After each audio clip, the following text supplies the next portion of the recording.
All right, let's get into it. Big news day today. Justin Trudeau is officially gone, but I'm sure we're going to hear his breathy emoting for years and years to come. And Mark Carney was officially sworn in today at Rideau Hall. We'll get to the problems with the swearing in a second. But with the swearing in comes a brand new cabinet. And in the first version of this stream, I was saying some real clever things, and I forget a lot of them. But Freeland is no longer at finance. This is B-roll of the swearing in by Governor General, the spendy, Mary Simon. Freeland is no longer at finance. I didn't actually look to see who's at finance.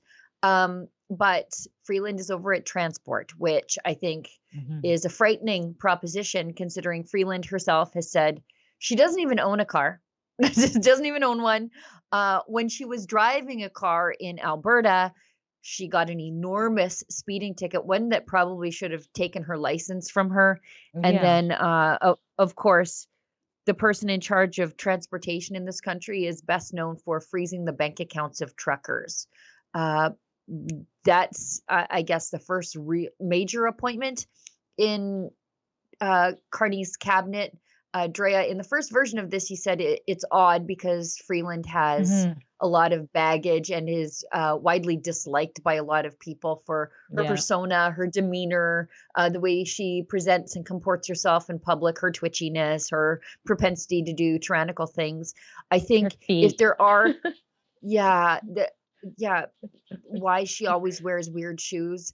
I think putting her there sort of heals if there are any fractures, and I don't think there are, but even if there were, you want to pretend there were fractures in the party. Keeping her in a prominent role sort of fixes that, Right. Yeah, no, you're absolutely right about that. And you also spoke about, you were moving on to how one of the appointees was a lockdown, I guess, no lockdowner. Yes. Yeah, that was good info. Yeah, so Mark Holland, Canada's health minister, the biggest pill pusher in this country, he has decided to not run again. So I don't know, he's definitely not going to spend more time with his family taking road trips, because you'll remember he's the crazy guy who stood up in the House of Commons and said, oh, if you want to take road trips with your family, I guess you just want to let the planet burn. I'm like, you guys have the longest commutes in the entire country. If you're a Liberal MP from BC, you'd go across the country twice a week. So I'm not taking lessons from these people. Mark Holland's not running again, but the person who was appointed health minister, her name escapes me, of course, Kamal Khera. She's the Brampton MP. She got in trouble during the pandemic, because remember, Justin Trudeau said in December of 2020, you could not have Christmas. If you had Christmas, you were a bad citizen and you were murdering grandparents. But Kamal Khera said, okay, that's okay. I won't have Canadian Christmas break. I'm going to go to Seattle. So that's what she did. So she is somebody who doesn't respect the Liberals' pandemic restrictions. Now, I'm somebody who doesn't respect the Liberals' pandemic restrictions, but she was a part of a government that brought them in. So there's a different level of hypocrisy there. And there's also no Alberta minister. So usually there's a minister for each province if they don't generally elect Liberals, like we don't in Alberta. But there are 2 Liberal MPs, well, 3 if you count Randy Boissonnault. There's 2 Randys, and then 1 George Chahal, and there was no Alberta minister, which is odd because Mark Carney keeps telling us that he's from Alberta, and I'm like, I didn't even know that until he started running to be the leader of the country. Yeah, and all of a sudden he's using that card. But as you can see, they're not even included at all, you guys there. Not surprised he doesn't want the pushback, I guess. I guess. I mean, what's the point? There. Yeah. Yeah, like what's the point? There's no point in pretending anymore.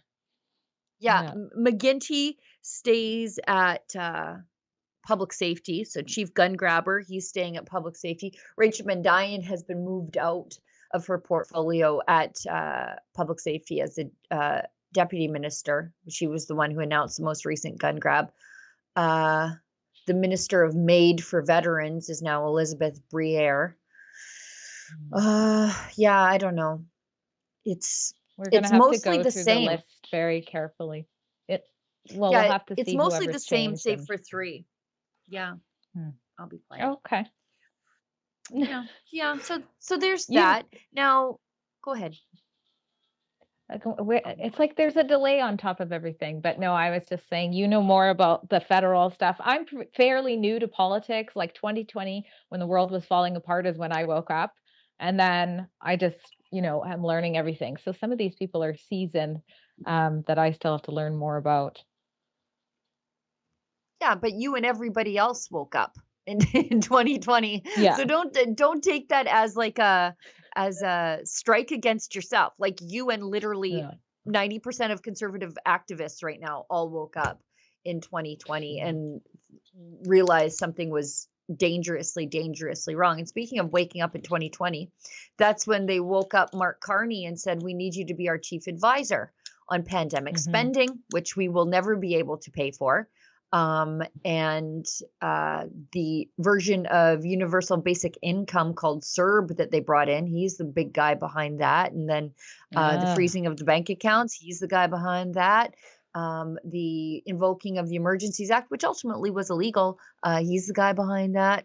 So you're going to get turbocharged Justin Trudeau. So Justin Trudeau without all the foppish showboating, I guess, is what we're going to get. The Undertaker version of Justin Trudeau.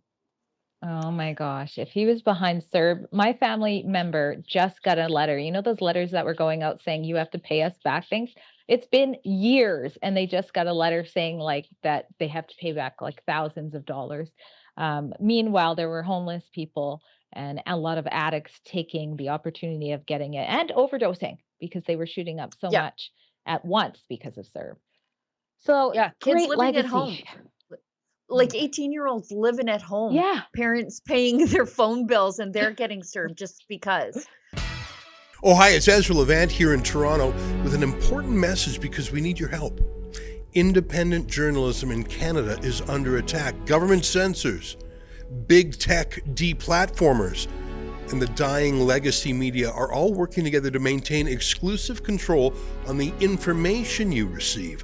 They don't want you to hear other voices like ours, and they really don't want you to be informed and to think for yourself. That's why the work we do here at Rebel News is so important. Our on-the-ground reporting, independent news shows, and special content you won't find anywhere else. It's all designed to give you trustworthy information and alternative viewpoints so you can decide for yourself. We don't get government money, and we are not owned by some big global conglomerate. We're funded by people just like you, so please support independent journalism and help us continue our work by subscribing and becoming a Rebel News Plus member today, right here on the page. Go to rebelnewsplus.com.